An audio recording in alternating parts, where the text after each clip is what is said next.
Max Verstappen fights back against the FIA, Ferrari is underperforming after a big upgrade, and Liam is set to be announced next week to VCARB. Do consider subscribing to the channel.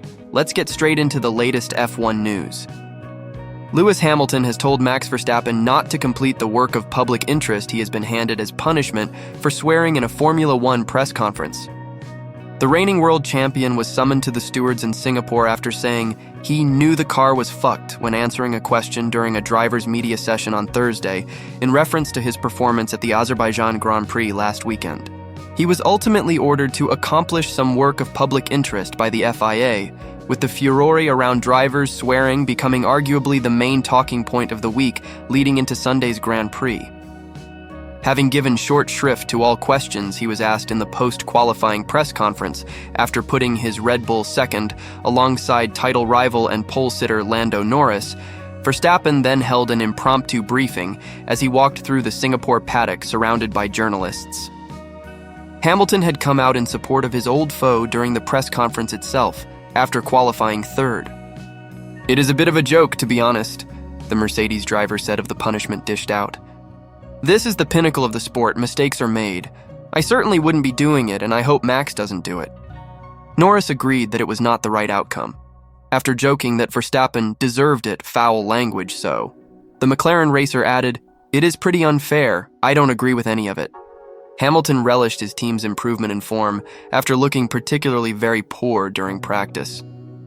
He explained that Mercedes was unable to dial out understeer and conceded to feeling shocked by the deficit to Norris in third practice.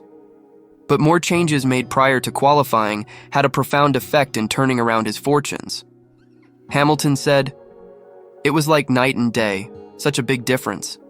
The car was all of a sudden alive and I was able to go where I wanted to go. It was looking really strong throughout qualifying, and I think obviously with the crash for Carlos Sainz early on, in Q3, it made it difficult for all of us to put that final lap together."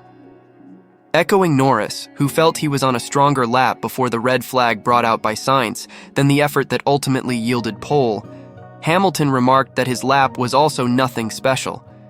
"Very difficult to get the tires perfect and not overslide them. I had a lot of snaps," he added. "With a better job, maybe we could have been front row with this guy Norris, but I don't know whether or not we could have beaten him today, but still really happy." Max Verstappen refused to answer most questions during a bizarre post-qualifying press conference as he appeared to protest the FIA's decision to give him community service for swearing.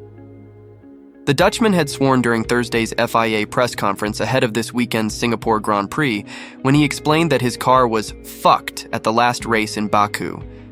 As a result, the governing body, which is clamping down on the use of strong language, told Verstappen to serve work of public interest.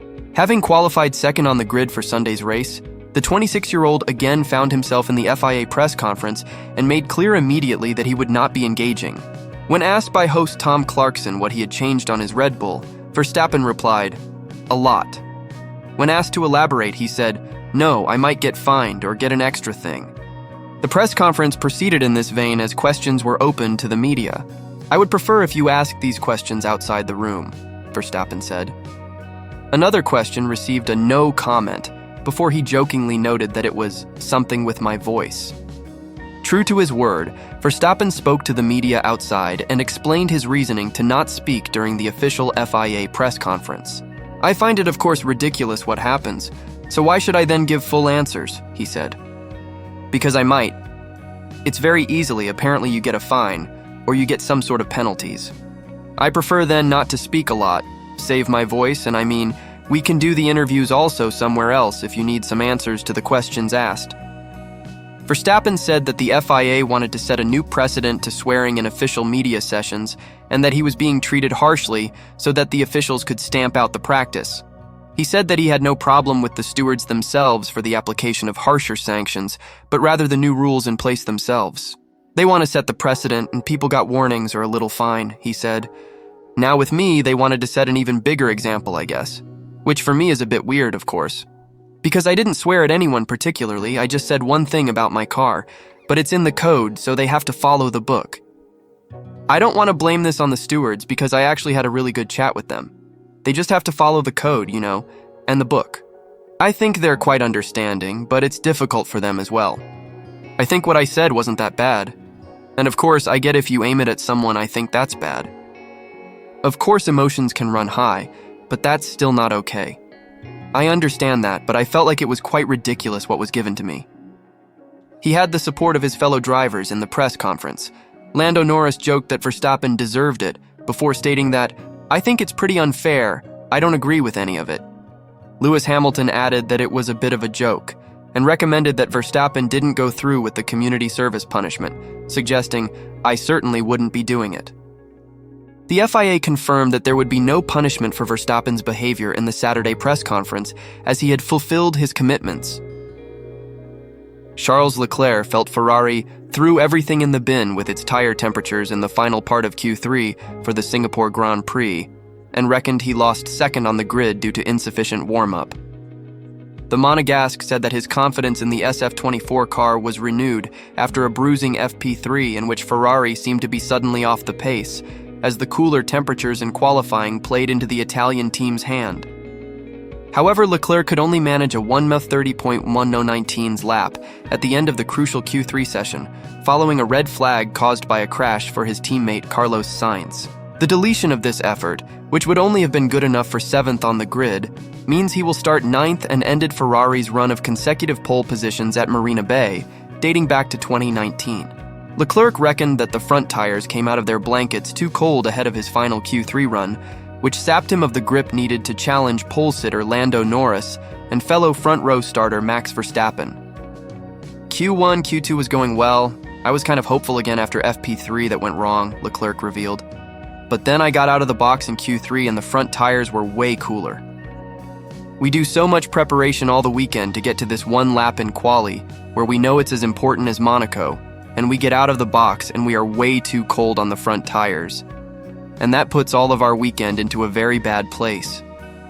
We don't know the exact issue yet, but fact is we started the lap with too cold front tires, locked up into turn 1, and that was it. I never really had the front grip I wanted. Even after FP3, we were expecting to have a strong quali, which in Q1 and Q2 did confirm that we were on the pace to do a good thing. And then we threw everything in the bin with the Q3 tire temperature issue. We've got to investigate that. Leclerc was told as he exited the pits by race engineer Brian Bozzi that the front tires were slightly on the low side, which prompted him to push a bit harder on his outlap to make up the deficit. At the start of his flying lap, he ran over the turn 2 curb at the start of the lap that ultimately caused his lap to be deleted.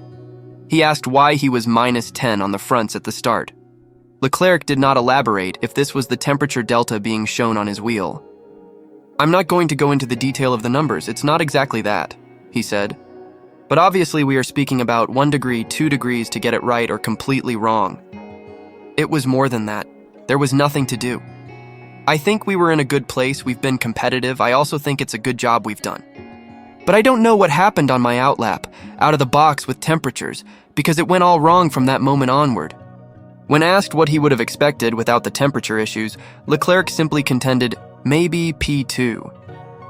Red Bull are expected to announce Liam Lawson's promotion after this weekend's Singapore GP. Having spent months on the sidelines, Lawson is now the verge of securing a full-time seat for 2025. All indications suggest he will drive at V-Carb, which will have consequences for Red Bull's other drivers. As the championship fight between Red Bull, McLaren, and Ferrari intensifies, driver speculation has quietened down. More specifically, Christian Horner's driver lineup is under significantly less scrutiny than before the summer break. Sergio Perez is experiencing better form in recent events, even outperforming Verstappen last weekend in Baku. Whilst Perez's overall 2024 results are still suboptimal, Red Bull's assessment of his season is becoming slightly more positive. After all, Red Bull have admitted that ignoring Perez's feedback has been detrimental to their development. According to Christian Horner, an update introduced at last year's Spanish GP has been identified as the beginning of Red Bull's issues. At the time, Perez complained about the new floor component that was brought. However, with Verstappen performing well, this complaint was largely ignored. Over a year later, the personnel in Milton Keynes have retraced their steps to Spain 2023 as the beginning of their decline. Whilst this does completely shield Perez from criticism, it seems unlikely Red Bull will replace him now, considering they have stood by him during far more difficult patches. Despite Red Bull's hesitance to promote Liam Lawson, his promotion to F1, generally speaking, was always going to happen. It was only a question of when and how the Kiwi would cement his place on the grid. As it stands, the consensus is that Lawson will replace Ricciardo. Throughout the season, Helmut Marko has hinted that VCarb will return to having two young drivers, which is consistent with their traditional model. In many ways, returning to this status quo was inevitable. When Ricciardo first returned to F1 last year, it is unlikely he would have envisioned spending 3 seasons at VCarb.